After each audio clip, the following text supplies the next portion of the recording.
Hello my guys! Mga followers ko, ayan. Alam ko, nag-antay na naman kayo ng aking mini vlog. So, for today's video, ayan, mag-mini vlog ako. For today, ay Sunday ngayon. So, after namin magsamba, ay sinamahan ko itong aking friend na ay artist.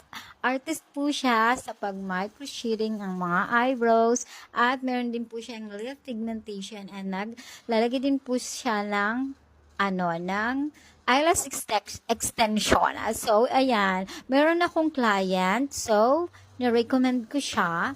Yung aking kasing friend, ayun, sa Bunny Beach, yung may-ari ng Bunny Beach, ay sinabihan ko siya na meron nga akong friend na nagkikilay. So, kilay is life. Siya kasi yung gumawa talaga ng kilay ko.